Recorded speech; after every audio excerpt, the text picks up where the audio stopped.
Well, hey, I want to start, Julie, just with when did you embark on real estate? When did that happen? And what took you that direction to begin with? Well, I had a really, really special husband whom I adored.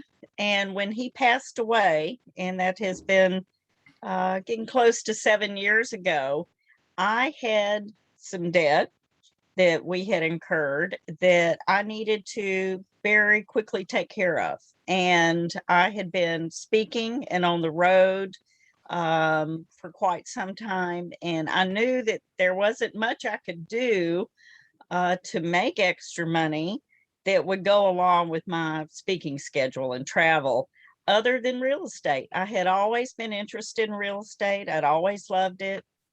Daddy had taught me how to see what wasn't there yet when I was a child. He would take us out looking for land. I mean, sometimes for weekends in a row. And he would jump out of the car and he'd say, "Look, girls, right there is where we'll put your horse barn. And over here's where mom and I'll build a house. And can't you just see it?" And I fell in love with land many years ago and moved to the country as soon as I could. But real estate was something that I had a heart for. I had an eye for. I love helping people. My mom, my sisters, and I always used to go look at houses on weekends. I mean, it was just something we naturally enjoyed. So my oldest daughter, Dee Dee Galindo, is a broker, and she had started a brokerage. And I knew that she would take care of my clients if I was out of town speaking. So I went ahead and got my real estate license, and it's the smartest, best, most fun thing I've ever done. I And appreciate that hearing. was the big, I appreciate, yeah. hearing the background. What was the timeline between your husband passing away and Zig, your father? Oh gosh, Daddy died in 2012 in November, Right. and Jim died in March of 2015.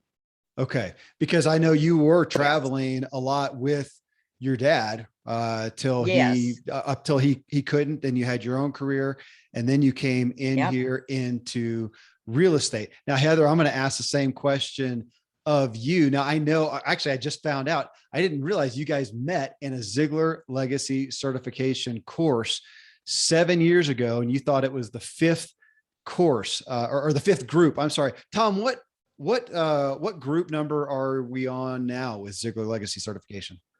I think our next one's going to be either 26 or 27. Is it really? I'm trying to think what number I went through. I don't remember. 8, 12, something like that. It's been a while. But so Heather, were you in what brought you to ZLC 7 years ago? Was it real estate? Give me the snapshot there.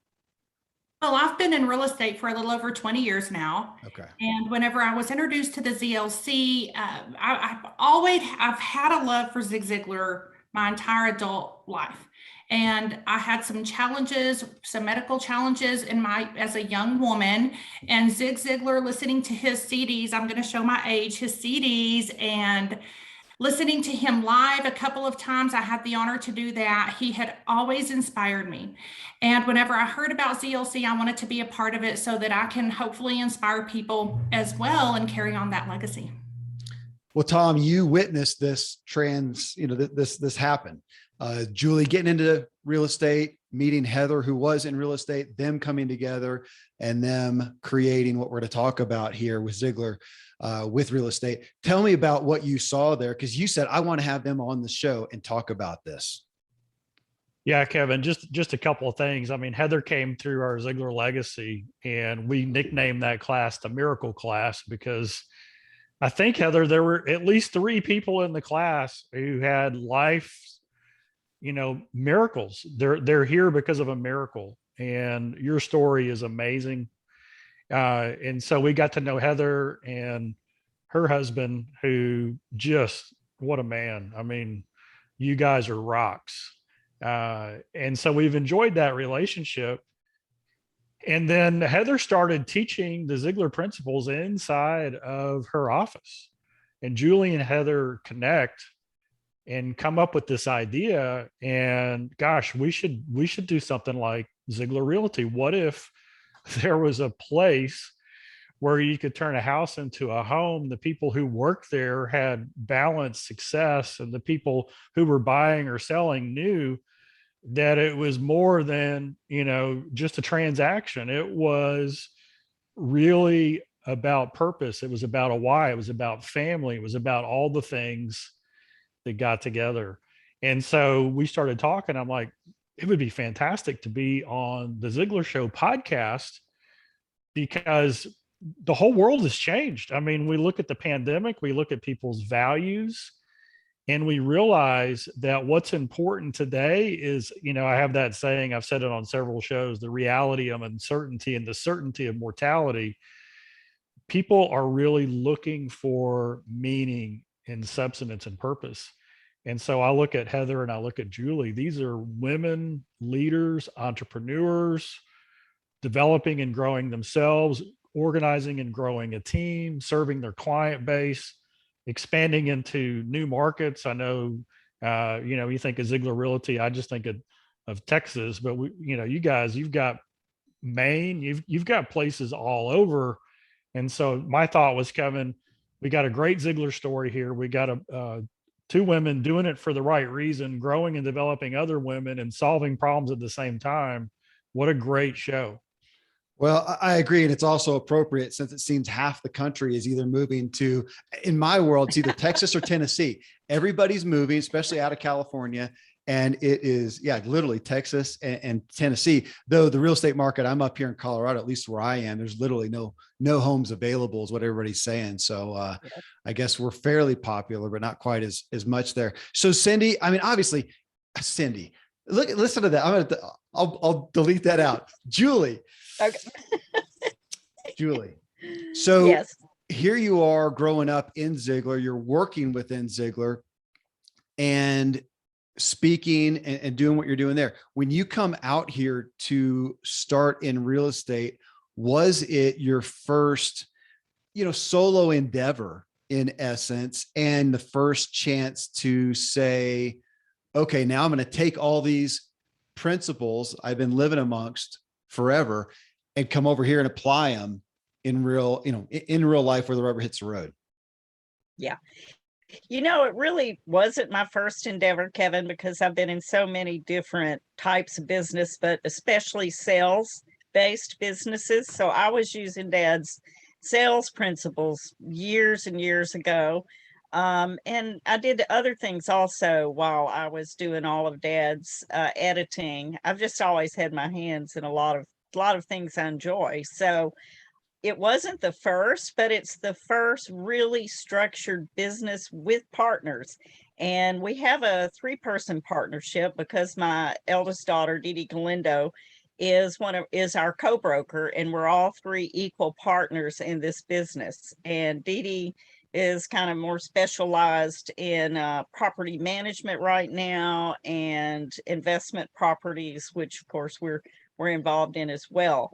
But so there are 3 of us, and I love that we get to select people to work with us who have all of the Ziglar principles and qualities already in their life. Our teams are people who are super, super service oriented, like us. We wanted like-minded, like-hearted people. And it's a vibrant place of helping one another, whatever the need is. Kind of an old style real estate agency in that regard, that we are here for each other, not just ourselves. And the encouragement, had a gal who told me she wanted to join Ziglar Realty just last week. And I said, we have great training. She said, I've been an agent for 20 years, implying she didn't need training. And then I thought, what we really have is great encouragement every week for our agents. And it's because Heather is such a natural trainer. I am so blessed to have her as our broker. She was extremely successful before we decided to do this. And I have to tell you, the fact that she wants to carry that Ziglar banner just means the world to me. So I'm thinking of another woman business owner, Dina Dwyer Owens. You guys know her, Tom. We've had her on the show, I think, a couple times, and they had the Dwyer Group, which is now Neighborly, billion-dollar company. She had the book on values, and what I loved about that was her perspective of, yeah, it's not just the right thing to do. We made $1 billion, gross $1 billion. I mean, it's also doing well there. So Heather, I'll ask you in regards to that with real estate, you having been involved for so long with different companies, agencies, agents, how do you see that playing out right now that, hey, not only so Ziglar Realty, and we've got, these great principles and morals and ethics in our business, and it's the right thing to do, but it's actually profitable. Yes, it is. And, I'm not highly driven by money, like Zig Ziglar said, you have to have it to survive, right? So it is definitely a reason that I got into real estate. I got into real estate as a single mom. So whenever I stepped foot into my office and sit down in my chair for the first day, I had a real talk with myself that success was not going to be an option. It was a necessity. And that I was going to be responsible for the outcome and the dedication that I had and the way that I worked with my clients and built my reputation. And that has been something that's always been in the forefront of my mind since day one, was be a person of integrity, be someone who is known to be easy to work with, who's honest, who's fair, who is respectful of other people, and though someone of integrity who does the right thing when people are watching and when people are not watching, and being known for that. And so I feel like that's helped me have a successful career for a long time now. And now I'm a grandma, I'm a Gigi. So I look back at raising my kids under my desk, and I've come a long way over 20 years. And the thing that attracted me with Ziglar Realty is the reach that we could have to bless people, to be able to bring the Zig Ziglar's principles into the real estate industry and be able to reach more people and help more agents be able to reach their goals. And, what we do for our clients is help them meet theirs. And as a brokerage, we're helping grow our agents, not just in their business, but in their life as well. Well, let me ask, on this, let's do a business overall. Well, I mean, as far as real estate, we have a lot of realtors in the Ziglar podcast, Yes. audience. You guys deal with so many, but we've got a lot of people doing their own solopreneur, entrepreneur, small business, ventures. And with you guys, it's interesting as you go, and this is somewhat real estate. I mean, we got some big real estate agencies here in America, huge, with big names and big reach and, trust behind that. Now, Ziglar is a trust name, but I almost, and any of you can speak to this, Tom, Julie, Heather, either, but, it's a big decision to come out and say, we're going to start our own brokerage, as opposed to, I mean, I've got some friends who are doing great with real estate. They're all under umbrellas of big, well-known names. So to come out and do something that's relevant for everybody who's out here and they're in, with their own business. We got so many people doing franchises and are interested in that. And that's often a question. Am I going to come out and try to compete in a private business with my own name, as opposed to try to do something under an established name?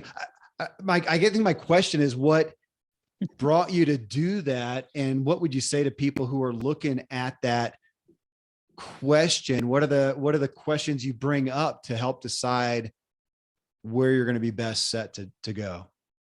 Well, as Julie mentioned, her daughter Dee Dee is a broker and owned a company in Fort Worth. And I've owned my own independent office here in West Texas, and it's been very successful. And even with a smaller amount of agents, we are able to really be involved in helping them achieve their goals and dreams. And therefore, I have always been able to compete very well with the large firms that have 3 or 4 times the agents we have and still equal their production level. And it's because of the one-on-one touch that we do have with our agents. We do care about them. We are involved. We know them on a first name basis, and their husbands or significant others and their kids. You know, we're very, very involved. We're more like a family. But with that being said, a big franchise is not the right fit for everybody. It may be for some people, but I don't see the big franchises necessarily as a competition for us because we have such a different model. And I'll let Julie kind of pick it up from there. Yeah, we started under a universally well-known name, and we have not universally been a huge agency because we've just gotten started. But the Ziglar name of integrity and trust has opened doors for us that I'm sure a lot of the larger big names enjoy as well. But because people relate to Dad personally and individually, and they know how he's influenced their life, when we say Ziglar Realtor and they say, is this Zig Ziglar? And we say, yes, the trust is 100% all there. And that's all we have to say. And I'm thinking that universally, I mean, Dad's influence goes across all spheres of business and sales. And it is, I could not wait for us to do something under the umbrella name Ziglar, because the name has such respect all over, Kevin, all over. And we invest in our agents with time and training. And I mean, it is super duper training. Heather was paid to train for years before she ever came through Ziglar Legacy certification. And I just can't even speak to the difference our agents feel with us because they're loved individually. The person who asked me to come on our team last week said, I'm part of a really big group and nobody even knows who I am. And I really want to get really going in this business. And she knew we would give her that attention. So I've got a follow-up question Mhm. for both of you, Julie and Heather. There's a couple of key words that I've really been studying in the way business has changed. And the top words are vision and virtue. And vision is kind of the dream, the vision the mission of our organization, of our company, the problem we solve, the service we provide. And it's something that team members get excited about. Hey, when we do our job well, we accomplish the mission, and the mission does this, right? It's this thing. And then virtues is how we agree to treat each other. It's how we do business. It's our word is our bond. It's kindness and respect, and all these different things. And so every business and every individual, we like the idea of virtue. We like the idea of vision. And then the other two words are goals and growth. And individuals who come to work somewhere, we have to recognize they've got their own goals, right? They've got their own dreams that they want to achieve. And we know that people are motivated by growth. If I'm growing, right? If I'm getting better, if I'm getting more capable, and I'm able to do more and get better results, then obviously I'm getting closer to my own goals and helping the organization fulfill its vision. So I want you to speak to not only what you do inside of Ziglar Realty, but we've got an audience of business owners and team members and solopreneurs who might be hiring somebody. How would you recommend that you make those an emphasis in what you're doing? Because I know people are looking for that right now. They're looking for that combination of those things. Heather, you want to start? Times are definitely changing, Tom.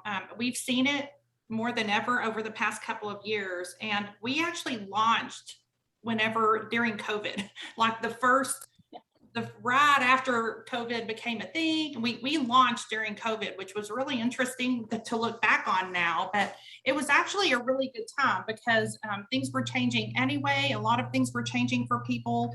And whenever it comes to vision, a company has to have vision. And whenever you have a vision and your team can know exactly where you're going, what your goals are for a company. And I think that that can, in fact, affect their goals and where they want to go as an individual, as a team member of the company. I meet one-on-one with our agents and we go over their goals. We go over the Ziglar goal planning. And I think that helps them tremendously. Integrity and influence is what we spoke about this morning in our meeting.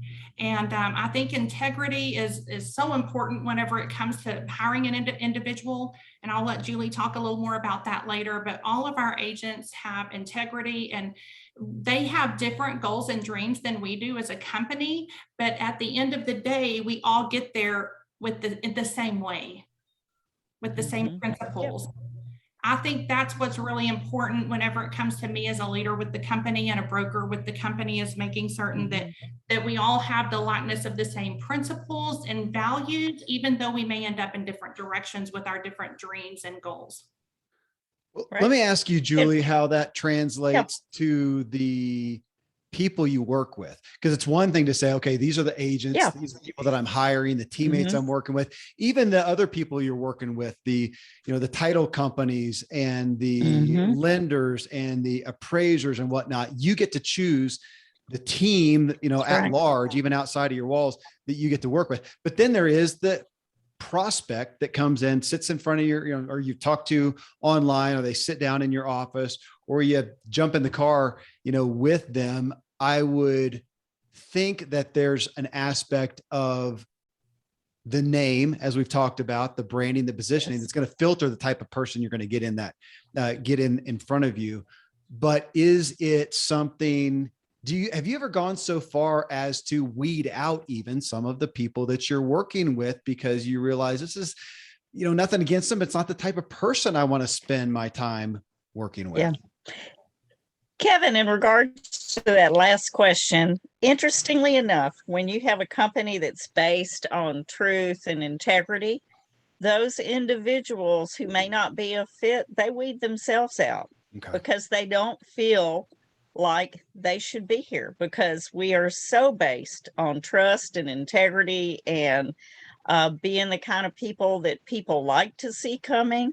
And it doesn't matter if we're dealing with the title company, an inspector, an adjuster, whomever we're involved with, we want to leave them with a feeling that they're loved and appreciated and supported. And if there's anything that we can do to help in the process in any way, that's who we want to be at Ziglar. We have time, we make time, and we make it happen. I mean, our motto is that we are going to follow up. We're going to respond. It just goes with the business, and we attract people when they see that we're kind. We went over this in our meetings this morning. We're kind, we're thoughtful, we're respectful. I mean, Heather has all of us sign respectfully, and it's a good reminder to us that we need to respect each individual. And everybody has bad days now and then, but we're not going to have those with our clients. It doesn't matter what's going on. If we have to call somebody else to do some follow-up because maybe we're not in the right place to be talking to clients, we'll do that, because we want people to feel cared for and cared about. And that's where it all starts. Well, let's dig in further. And this is for either of you, Julie or Heather, in looking at, because I think we all want to think that we are good people, that we have good intent, that we're out there, to do a good job. And, Heather, you mentioned money. I mean, who doesn't like to make money? Pretty much all of us are happy to do that and like to be, as Tom, you often say, as reference Rabbi Lappin, we love that certificate of appreciation. It makes us feel appreciated. And it pays the bills, which is helpful as well. But when you look at, again, this is what the company's going to be around. And you guys have both mentioned integrity and love and appreciation. If we did a word search on this show, I think those are the words that are going to come up to the top. And you're talking about leading the business relationally as opposed to transactionally. It sounds good, but we still often struggle to really meet that next prospect. And we're thinking about, oh, they're interested in that house. And I go right into, okay, here's what's happening with the house. Let's figure out, what do you guys need? Can you qualify? And just do the transaction. And I'll tell you, I still once in a while will find myself and go, oh my goodness, I've got my transactional mind going here, and I didn't back up and get relationally focused. I mean, how do you do that? Because you still, the day gets busy and things are happening and the phone rings and you just want to help people, not waste their time. But how do you make sure you keep it focused on, this is a person in front of me. This is a human being, a child of God. Well, just go there. I'll stop. Yeah. All right, Kevin, earlier you asked about how we do this with our agents. And what we do is we ask them, what's going on? What do you need help with? And what are you seeing? And our luxury line started because we have so many agents who are interested in that, but primarily they brought it up because they kept running into people who were involved with luxury agencies who weren't getting the service they had expected. So we saw a need. Our agents, our realtors had a desire to be more involved in that arena. And we immediately started working on how to make the Ziglar luxury line a business that our agents could count on to take care of those individuals. But we also know that the majority of millionaires and people who are in that price range are very conservative. They're not like those people we see on HGTV who are out shopping with these top line agents who drive Rolls Royces and that sort of thing. They're regular people like you and me who want professional help from people who they enjoy being around. So we see a need for our agents. We see a need for the public, for our prospects, and we go out to fill that need. We want to fill in the gaps, places that are not being served well. So that is a huge relationship thing. You got to know the needs and what people want. And when you see a place that is not being taken care of, it's the best opportunity there is. So you step up. We're helping our agents. We're helping people who need a certain kind of property, and it takes us to new places.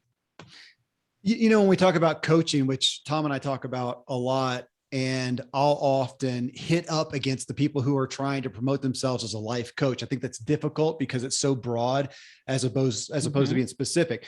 But to be a good coach in any area of specificity, I think you've got to be a good life coach as well, and tune in to what that person's need is, because on a given day, when you've got somebody in the car, they may be having a marital problem, which is the number one thing that they need. And I'm curious that how much you find yourself relating to people on literally a personal, talk about the transaction. You're at the title company, the deal is going to be done, and you now know this person. They have become a friend. They've become somebody who and maybe have even done some life coaching, some counseling that is not only again, the right thing to do, but how could anything be more fulfilling? So either of you speak to, whether you got an example of that or just the heart of that, because as out here in the business world, we can talk about this, but we don't see it that often. We rarely ever had that transaction where we really did truly connect with another person.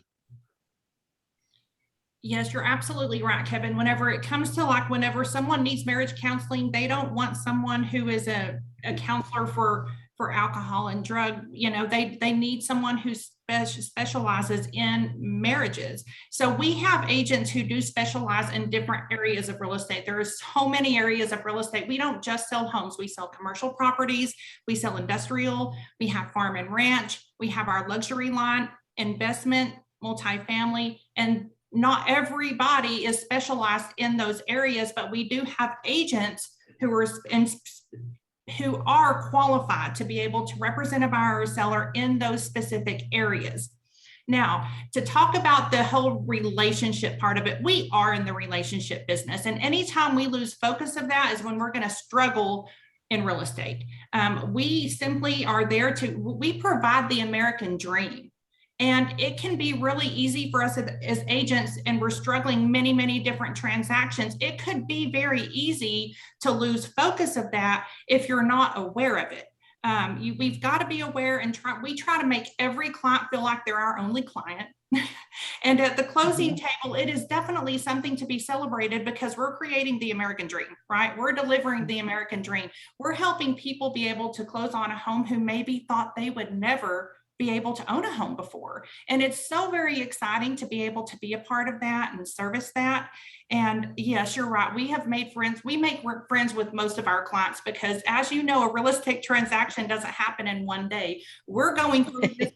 We don't only show 3 homes like on HGTV. Sometimes we look at homes for months, and then it takes us, the 30 to 90 days to close, depending on if it's residential or commercial. And we do build great relationships. And then in turn, they give their family and friends our names and numbers, and that's what creates a long-lasting career in this business. I wanted to jump in with a takeaway, Heather. Julie mentioned that you were having internally a meeting today on integrity and some core values. And then Julie, you said Heather has everybody to sign any document with the word respectfully. And so I want all of our leaders that are listening to this, all of our business owners, managers, whatever your role is, there's an intentionality in this, because one of the things we know is that you've got to say something 7 times to your team before they hear it 1 time.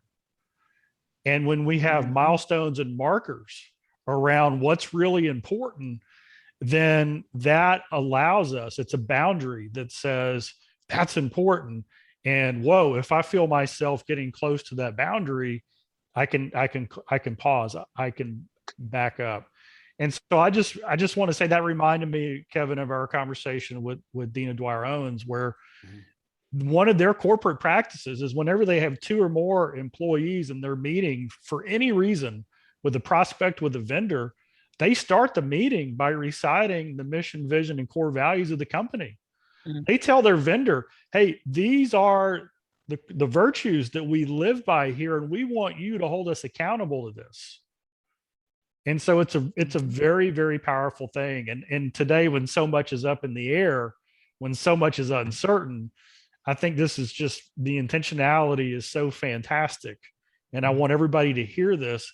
This is something you can do in your business and what you do. Okay, I'll turn it back to Kevin Miller, who's the greatest host in all the land. The greatest host in all the land. Yes. There's on my tombstone, Tom, I'm gonna let you buy it and you can do that. Okay, here, I want to do, here's a shot at shameless self-promotion. Not only just for being able to do that, because, it's a Ziglar show and you guys, we can do what we want, right?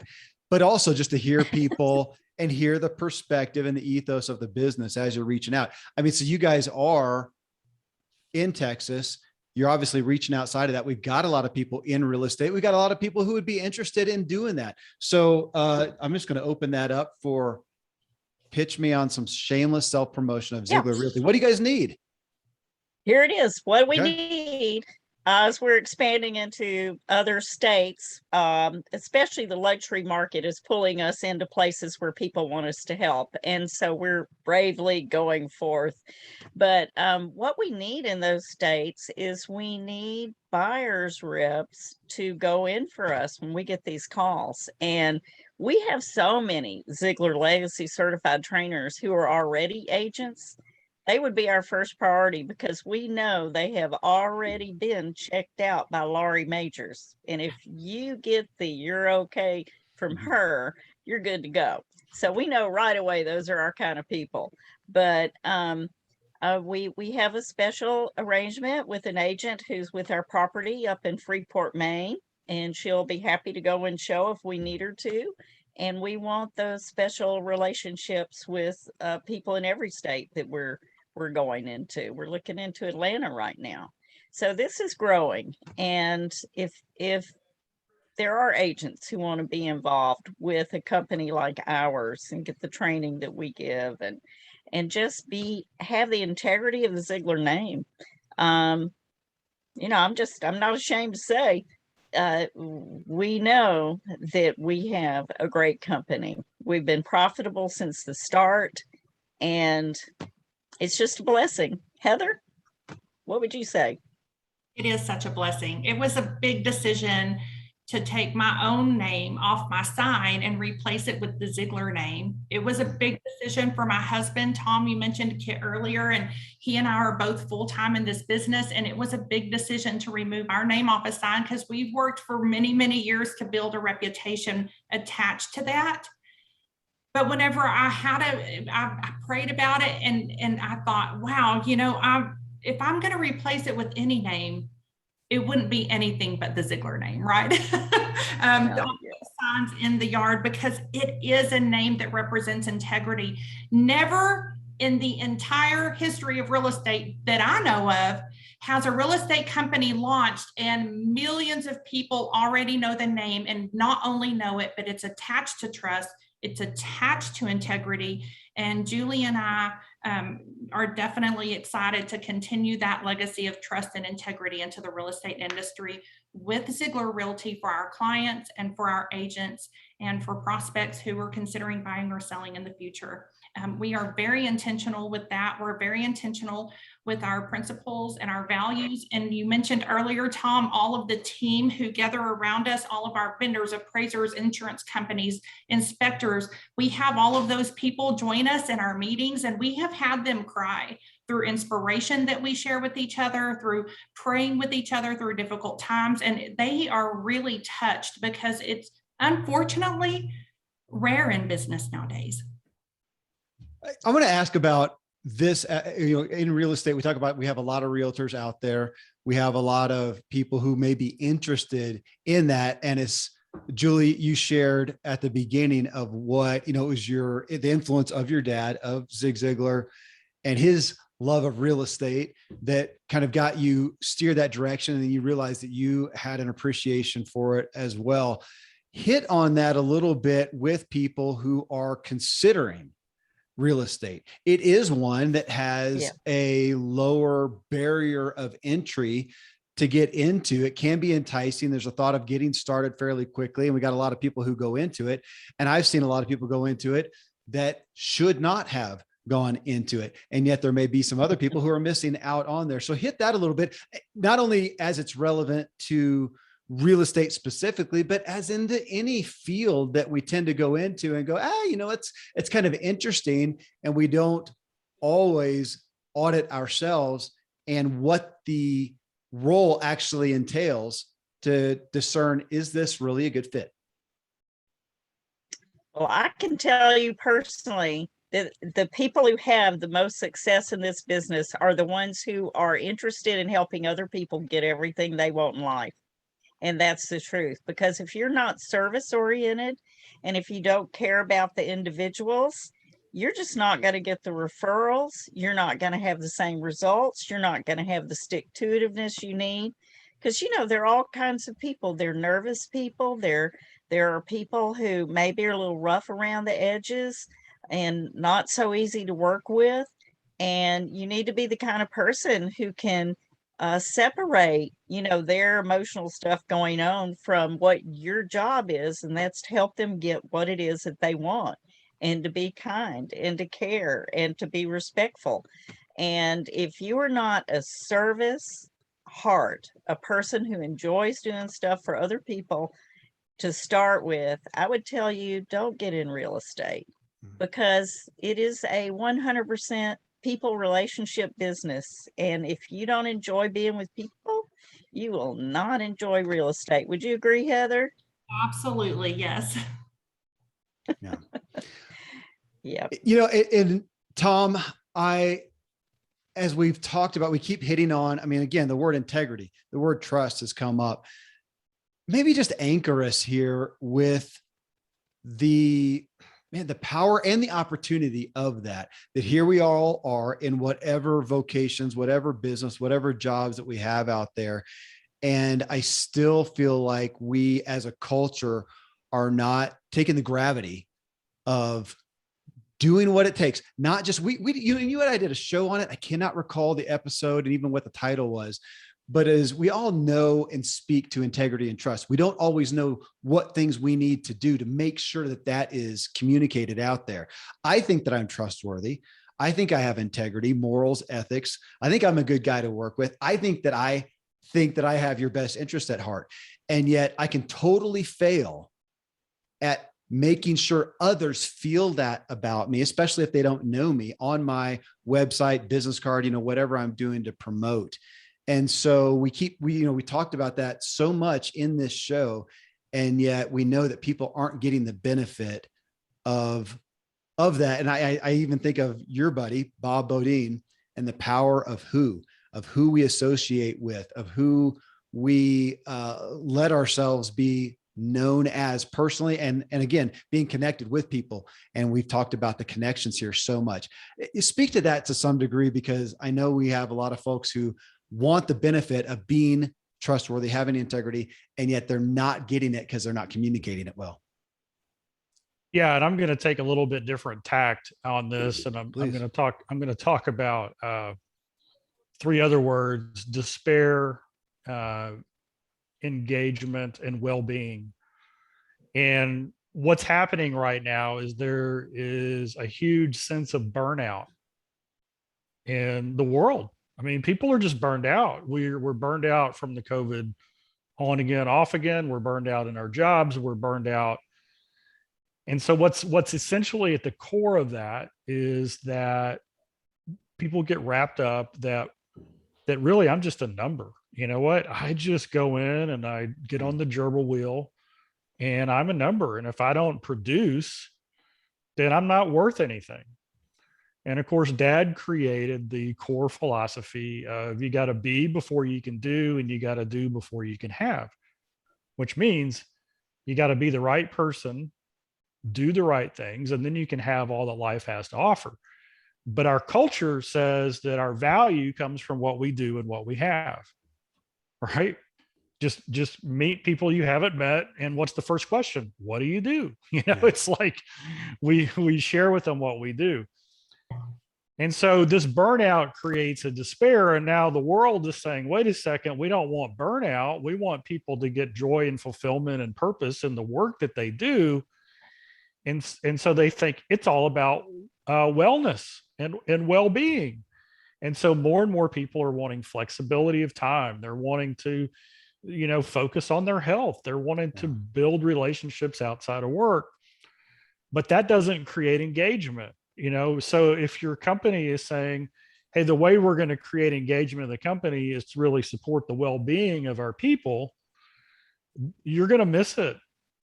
And then if you go and focus and say it's all about engagement, hey, when we can get people involved and they're getting excited about what they do here, that's going to lead to wellness and well-being at home. That's not it either.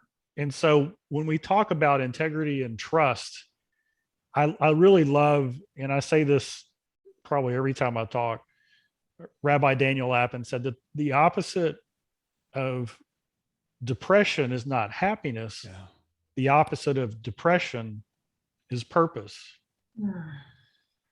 And so this is what happens when people suddenly discover their why, their purpose, and they start pursuing that, happiness becomes the byproduct of that. And so when you get an organization like Ziglar Realty that says, guys, we're in this for a bigger purpose than ourselves.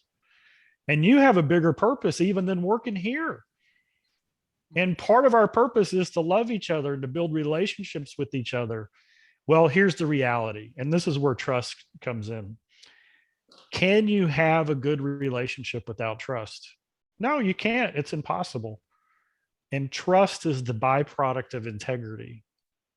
So if relationships come from trust and trust comes from integrity, where does integrity come from? It comes from truth. And truth, of course, comes from the author of truth. And so if we want to build an innovative organization, and I'm just here to tell you that the change and disruption we've seen in the last 18 months, it's nothing compared to what's coming. I mean, one thing we know about the real estate market or any market is it's going to change. I mean, so who's going to stick in it? Who are going to be the people you can count on? the ones who are propelled by a purpose, who believe part of that purpose is building relationships around trust and integrity based on a truth bigger than they are. And so to me, that's how it all ties in. And the people who get on the gerbil wheel and say, I'm going to go do this because that's where the most money is, they're the ones who are burned out right now. And they get confused. They think that happiness in life is dependent upon happiness in my work. No, it starts with your relationships. And I just want everybody to be clear. There's 3 relationships that we have. We have a relationship with our creator, we have a relationship with ourselves, and we have a relationship with other people. Why wouldn't you want to do life with people who recognize the importance and value of all 3 of those relationships? Wow, I kind of went on and on there about trust and integrity and what matters. And, you know, Heather, it just reminds me as we wrap this time up together, you have an incredible story. Of course, Dad, Zig Ziglar, had his block in a mailbox story, and that's kind of legendary on the podcast because we tell it on a regular basis. Dad tells it in his own words in the recordings. Would you share your block in a mailbox story? Because a lot of times people know they're meant for more, and obstacles in life happens, and then we have a choice. And you, to me, are just a fantastic example, and this story is great. So if you'd share that with everybody as we wrap it up. Thank you, Tom. Sometimes when we're going through things, we don't really realize what it is we overcame until we've overcame it. And whenever you and I were, and Julie, we were sitting in the ZLC class that I was taking, and you shared your dad's block in a mailbox story, you asked, does anyone else have a block in a mailbox story they would like to share? And I thought, you know, I do have a block in a mailbox story, and it's almost an exact block in a mailbox story, actually. As a young woman, I had a rupture in my spinal cord that left me paralyzed from the waist down. And I was 7 months pregnant with my daughter when it happened. I was lucky to live. They were able to do surgery, correct the hemorrhage, but they gave me no hope to ever walk again. Immediately, I was just thankful to be alive, right? And even still to this day, I am. But very quickly, I started it became a reality to me that I was fixing to be a young mom in a wheelchair. And it didn't define the kind of mother that I was, but I knew that I wanted more. I wanted to overcome this illness. I had always been a follower of Christ. I'd always been taught, you know, faith and to stand in faith and prayer. And I had watched prayer happen in my family's life growing up. And I'm a woman of faith. And so I decided, you know, I'm not going to accept that news that the doctors gave me that I'll never walk again. I'm going to work really hard and diligently, and I'm going to pray that God will help me. And then I'm going to do what I need to do on my part. And I started therapy. And I remember several times the therapist getting mad at me for saying I would walk again, and for asking them to do exercises with me and projects with me that would give me an opportunity to try to move my legs in certain ways that they didn't believe I could. They would get frustrated with me. And then I finally got a therapist that was an outpatient clinic who did believe in me, and she helped me. And I'm not saying that it was easy. I mean, I would show up at therapy and work for 4 entire hours and not moved one muscle, but leave in a dead sweat from trying. But, you know, I had to have a good attitude and just show up and do it again the next day, because little ripples create big waves. And so I would show up every single day, and I literally went from being completely paralyzed from the waist down to my toe moving a little bit like this, to having some movement in my legs, until one day I asked my therapist, can we go for a walk? You know, I have braces from my ankles to my hips. I'm on this walker and I'm pregnant, fixing to give birth any day. And she was like, I don't know if that's safe. I'm like, let's give it a try. And so we went just to like this therapy clinic was in a residential neighborhood at the time that had little homes all around it. And so the first day we got to the first house and back.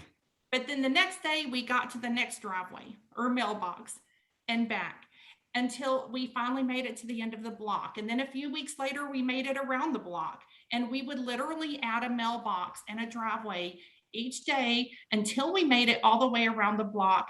And not only we didn't stop there, because we kept going, and I would be able to get a little bit faster, and I lost a brace here and I lost a brace there until I was able to walk with the cane. And by then I had the baby. So now my mom's following behind me, carrying my little daughter, who's now 29 years old, and a physical therapist. Imagine that. Everything comes full circle, right? And so the residents of the neighborhood, though, a lot of them were retired and they would be home, and it was a little bit curious to them seeing this pregnant woman walking on this walker, and then all of a sudden this baby appears, and I'm showing up at the same time every day, to where they started coming out and wanting to know my story. What's going on here? And then they would be standing out there cheering me on, or bring me brownies, or hug the baby, you know, whatever. They were my cheerleaders in life through that time. I learned from Zig Ziglar's CDs and being able to listen to him that we can't control what happens to us, but we can control how we react to it.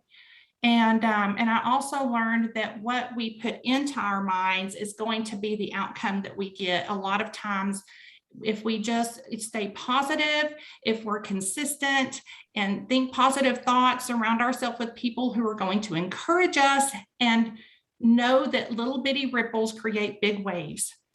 That's my block in a mailbox story. I had a goal to walk before my daughter did, and I did walk before my daughter did. That is beautiful. It reminds me of Hal Elrod, who had this horrific accident, and it almost did cause problems with his providers because of how well he dealt with it, how optimistic he still was, and he didn't go down into despair. But well, thank you both, Julie and Heather, for just sharing your story, sharing your heart. It's inspiring just to look at my own business, and I think it will be for everybody out there with businesses, to say, how are they leading it with integrity, with love? Because it's not only the right thing to do, but it actually pays off handsomely as well. And there's the Zig Ziglar paying it forward that we're all striving to do and keep this legacy going. Thank you, Tom, for your advocacy of bringing them on, and for all of you. Just a joy to spend the time with you. Thank you, Kevin. Thank you. We enjoyed it. Great show.